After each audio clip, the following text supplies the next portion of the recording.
Hello everyone, I hope you're doing well today. And have you ever looked at your 1000 hours in Terraria and just thought, line? No? Well, I did. I did a few days ago.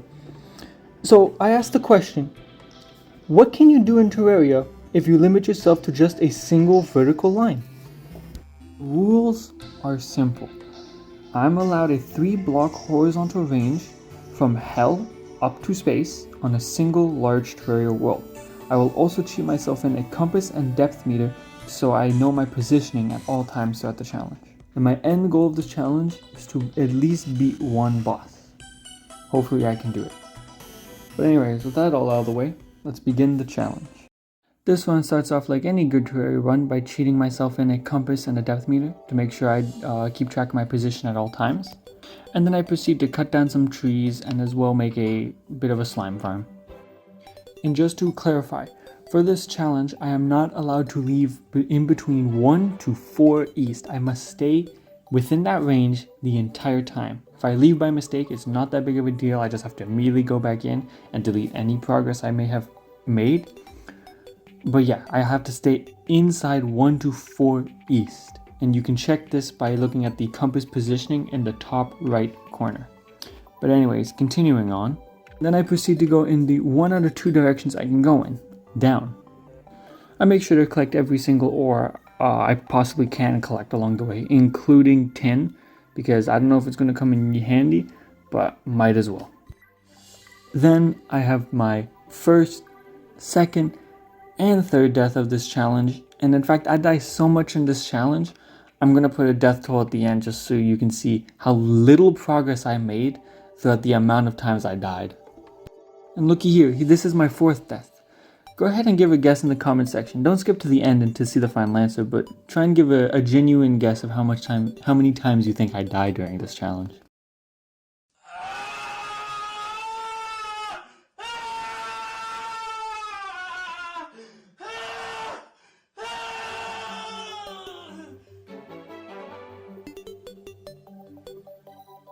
I then proceed to actually make that NPC housing and try and get enough coins to get the merchant to move in, but a different guy just moves in before him, so I killed my old guy for literally no reason at all. Help! Help me! And it's around at this point in the challenge, I actually remember I can plant trees to get renewable wood, which then I proceed to plant the tree in the dumbest spot imaginable, right in the middle of my 3-block space that I have. Because I didn't know this until I planted my second tree, that when you destroy the sapling, you don't get the acorn back. Meaning, if I destroy this last acorn, I will not have any more wood and I will not be able to get any more wood at all. Which means I'm completely locked out of the underground until this tree decides to grow. Have I mentioned I have 1,000 hours in this game, by the way, and I still don't know this type of things? But hey, at least now the first night is upon me. Let's see how this goes.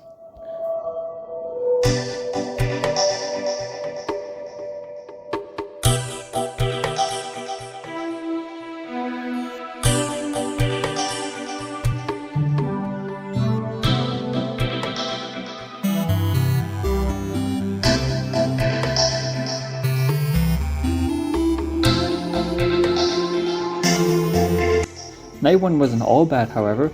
Since I sucked so much ass, I actually created a graveyard biome from how much I died, which allowed Abigail's flower to spawn, which is an absolutely busted early game summon weapon, and honestly completely carried me for like this entire challenge. Like, I don't know what I would have done if I didn't get it. As mentioned before, I need to wait for this tree to grow before I can continue going underground. So I decided to go up into space, because why not? I have nothing better to do. And I'll be honest, at this point, I'm kind of just wasting time. I'm just hoping for this tree to grow, because what else can I really do? But somehow I still not without dying to a ghost. Night 2 here, and you can just see how much Abigail's flower actually carries me in this entire challenge. It's honestly crazy. And from all those zombie kills that Abigail got me, I actually got 2 shackles. So very, very successful night 2, much better than the first night. After a bit more waiting for the tree to grow, the merchant decides to arrive. which then I proceed to immediately buy an anvil off of him and spend probably the next 10 minutes deciding whether I should buy the sickle off of him or not. In the end, I do decide to buy it. The sickle allows for two very nice things. It's an upgraded weapon in itself, and as well, if I cut grass with it, it additionally gives me hay. So technically a renewable block. However, spoiler alert, I don't place down a single block of hay this entire run. I just completely forget about it. After about an hour of waiting for this tree to grow with literally nothing left to do, I just decide to go up and just AFK. I couldn't be bothered anymore, so I just wait and wait and wait. And after about a total of 2 hours, the tree finally grows, which then I proceed to die from excitement. But yes, since this tree grew, it finally means I can get more wood, but more importantly, I can keep going underground, and I can actually keep making more progress now. Yeah, that stupid acorn planting mistake cost me about 2 hours of my life.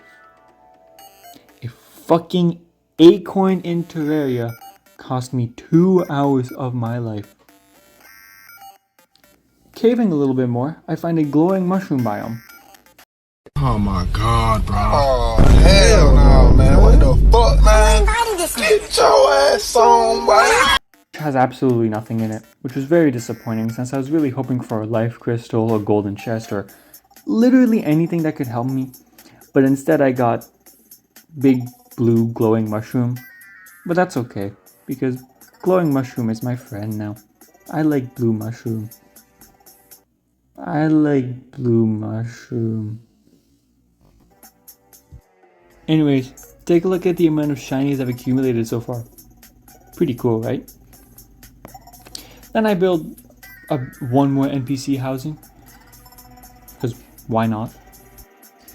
And just take a look at how long it takes me to get down my elevator. This clip is in 10 times speed, and it's only going to get worse the deeper I go down. Another thing that takes way too long in this challenge is these lava pools.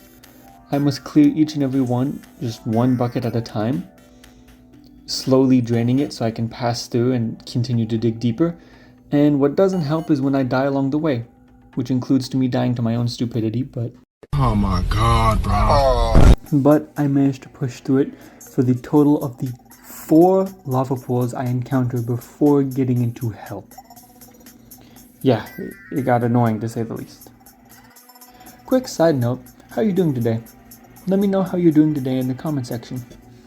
And if you're enjoying the video so far, please don't forget to like and subscribe. It really helps out the channel, especially since I'm very, very new. This is only my second video, and as well, let me know of any criticisms or feedback to improve my videos for the future. But yeah, that's all. Continuing on now. Oh look, Tim is here. I don't get his loot though, which is kind of sad. And then I almost make it to hell, but then of course die to a skelly who jumps through a 1 block gap. And then at this point, I just decide to work on the base a little bit more because I'm just tired of mining. Back at the surface, I decide to do a little bit of fishing from a fishing rod I had crafted and some bait that I had previously collected, but I get nothing, so I decide to return back to hell. So now in hell, I decide to make a little bit of a farm design using Abigail to be able to farm up some enemies, where the basic design is I stay within my vertical line and enemies come up these 2 pillars you see on the sides here, and then I block them in for Abigail to kill, and I repeat this over and over again just to farm some enemies. After about an hour of farming in hell, a demon actually decides to drop his Demon Scythe book, which is probably the best early game weapon I can get, and the best weapon I can get for this challenge, I think. And I was just extremely excited to get this, and again, I do not know what I would have done without Abigail's flower. I would have just given up.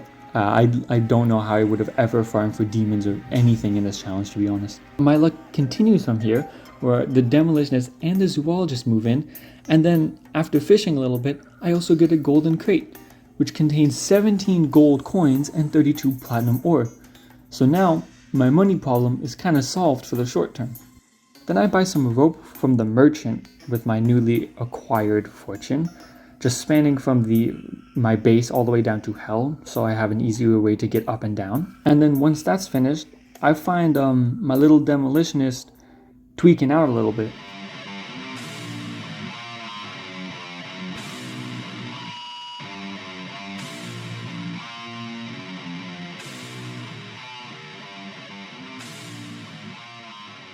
Anyways, continuing back up at the surface now, I decide to extend my fishing farm and also put it underground just to make it a little bit more convenient, because it was kind of annoying above ground because I need to use my above ground to grow trees, which the previous fishing pond was just taking up way too much space. But anyways, while fishing, I get 2 wooden crates and an iron crate, which they contain respectively a radar, an anklet, and some journeyman bait from the silver crate, which allows me to continue fishing and fish up 1 more wooden crate, which gives me a tsunami in a bottle. So now I actually have quite a few accessories and a double jump, so a little bit of extra mobility is always nice. And now I'm just going to be so honest with you guys, but I have absolutely no clue what I can do from here. I think I am stuck. I have not found a demon altar, which is needed to summon in bosses, which means I can't summon in any bosses directly, meaning I can only wait for a boss to naturally spawn or summon in the wall of flesh myself. No bosses will naturally spawn since I do not have enough HP. I would need, I think, 7 hearts for the slime rain to start, so I can beat King Slime. But I did not find any life crystals that I could obtain along the way, meaning I'm stuck at 5 hearts, meaning he will never spawn. And it's a similar story with the Eye of Cthulhu as well, leaving me the only option of the Wall of Flesh, which I went into a test world to try and see if I could kill him using only a 3-block radius. I could not, however. I used explosive bunnies, boulders, and a mixture of the 2 of them, which is the only thing I could actually reasonably obtain in my current world. And no, nothing was even close at all. Meaning, I don't think in my world it is possible to beat this challenge. However, it is completely possible I am also forgetting something, and if I am, please let me know in the comment section, because I would have loved to beat this challenge, and if there still is a possible way, it would be really nice to be able to still do it. Because as it stands now, I think the only way I could is if I make a completely new world and get better luck with my life crystal spawns, where I may be able to get like 2 life crystals for slime rain to spawn. But in this world that I have right now, I don't think it's possible. But if I am missing something, please do let me know in the comments. It would be much appreciated. But even though I didn't complete this challenge, if you enjoyed, please don't forget to like and subscribe. It would be really appreciated. And yeah, I just hope you have a wonderful rest of your day. Goodbye.